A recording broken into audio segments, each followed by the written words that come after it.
আমি স্বরূপানন্দ বলছি ইংরেজি 1978 সালে। বলছি চরিত্র গঠন আন্দোলন সম্পর্কে। বলা শুরু করেছি ইংরেজি 1914 সালের কিছু আগে পূর্ববঙ্গের চাঁদপুর শহরের নিকটবর্তী বিশাল ঘোড়ামারার মাঠে এক বিস্মৃত সন্ধ্যায়। চরিত্র গঠন আন্দোলনের শুভ জন্ম সেখানে। আন্দোলন দ্বিজত্ব পেল কয়েক বছর পরে কলকাতার হেদুয়া মাঠের ঈশান কোণে আর এক সন্ধ্যাকালে। সে এক ঐতিহাসিক ব্যাপার। ভিক্ষাবর্জিতভাবে কাজ চালু হলো। আন্দোলন আর থামল না, ধারাবাহিকভাবে কাজ চলতেই থাকলো। চলতে থাকলো পত্রে, চলতে থাকলো পুস্তকে, চলতে থাকলো চিত্রে, চলতে থাকলো প্রদর্শনীতে, চলতে থাকলো ভাষণে, আর চলতে থাকলো সঙ্গীতে। তারই ইতিহাস গানে গানে শোনাবো। উদ্দেশ্য এক নবমহাজাতির সৃষ্টি, যাদের বংশধরেরা হবেন ভাবী মানব জাতির সর্বজনীন সৌরভ, গৌরব এবং বৈভব। আপাতত আমাদের লক্ষ্য 300 বৎসর পরের এক অভ্যুন্নত মানব জাতি, অর্থাৎ আগামী 9টি প্রজন্ম ভেবে আমরা কাজ চালু রাখতে চাই।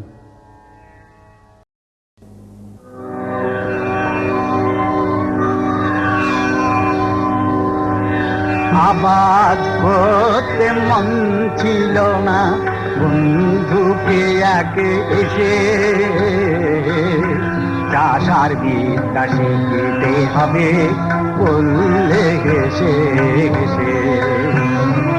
আবাদ করতে মন ছিল না বন্ধুকে একে এসে, চাষার বিদ্যা শিখিতে হবে বললে হেসে হেসে।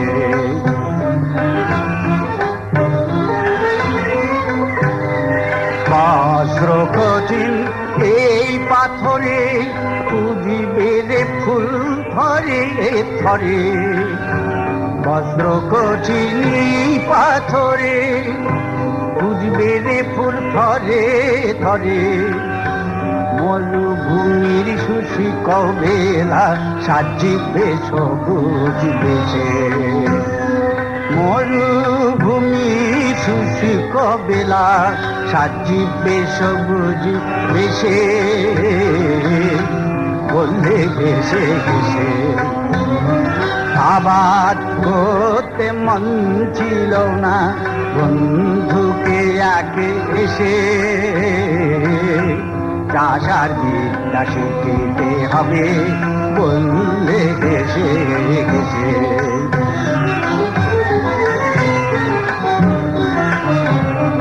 দিলাম কিনে ছুরি কোদাল, চাষের বল নিড়ানিহাল। বন্দোবস্ত নিলাম জমি প্রাণীর গভীর দেশে। সেদিন থেকে পাঠ চলেছে, শক্ত মাটির দম্ভ গেছে।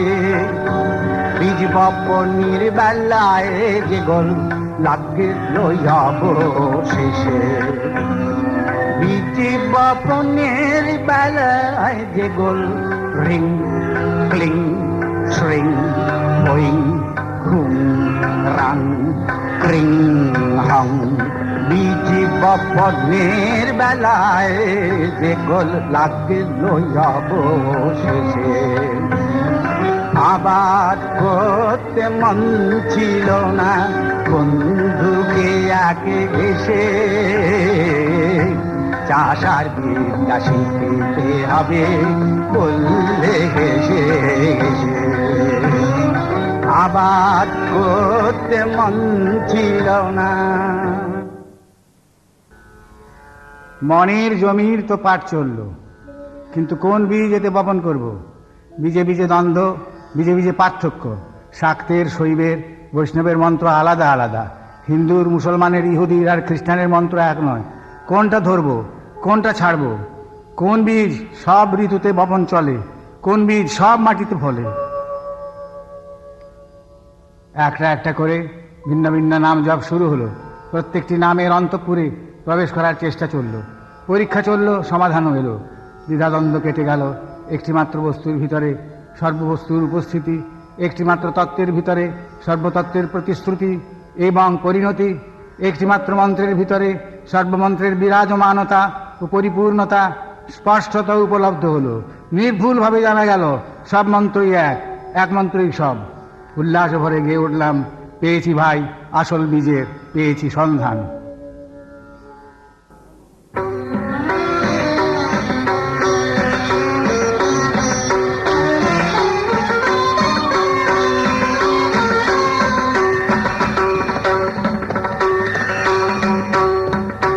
পেয়েছি ভাই আসল বীজের, পেয়েছি সন্ধান। বীজের জন্য খুঁজেছি এই বিশ্ব জগতে। পেয়েছি ভাই আসল বীজের, পেয়েছি সন্ধান। বীজের জন্য খুঁজেছি এই বিশ্ব জগতে। ফুটেছে কামের বীজে, প্রেমের ভুবন বুঝবে সে যে। কেউ বলেছে কামের বীজে ক্লিং ক্লিং ক্লিং। কেউ বলেছে মায়ার মন্ত্রে স্বপ্ন অবসান। কেউ বলেছে মায়ার মন্ত্রে স্বপ্ন অবসান। কেউ বলেছে মায়ার মন্ত্রে রিং রিং রিং রিং। কেউ বলেছে মায়ার মন্ত্রে স্বপ্ন অবসান। পরশমণি ঘরে এলো, সকল দ্বন্দ্ব ঘুচে গেল।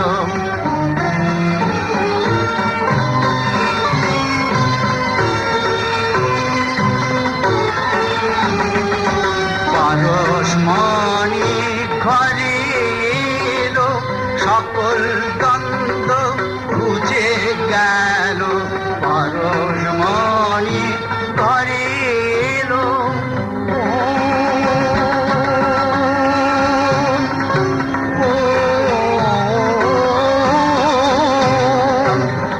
পরশমণি ঘরে এলো, সকল দ্বন্দ্ব ঘুচে গেল।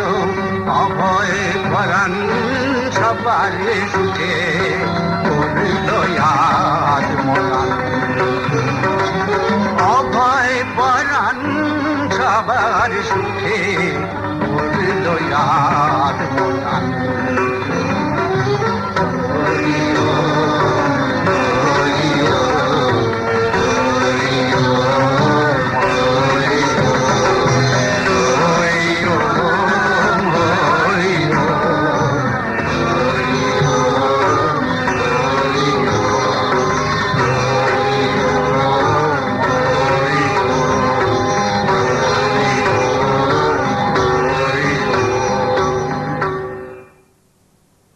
আমি সাধনা দেবী বলছি।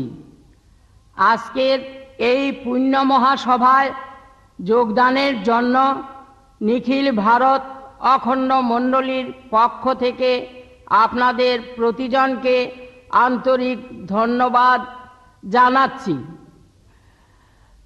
অখণ্ড মণ্ডলী মাল্টিভার্সিটি এবং অযাচক আশ্রমের সমবেত উদ্যমে অনুষ্ঠানগুলি হচ্ছে। দেশের ও জাতির দলমত নিরপেক্ষ কল্যাণ সাধনই আমাদের লক্ষ্য। প্রায় 60 বৎসর পূর্বে এই হেদুয়ার মাঠে প্রায় প্রতি সন্ধ্যায় ঈশান কোণে ঋষি শ্রেষ্ঠ বশিষ্ঠের সভা বসত, যাতে অদূর কালের ভাবী দধিচিরা আসতেন কিশোর মূর্তি ধরে। তারা আহরণ করতেন চরিত্র বলের প্রকৃত উৎসের মূল বস্তুটিকে। তারা আজ নেই, কিন্তু হেদুয়ার সেই মাঠ এখনো আছে।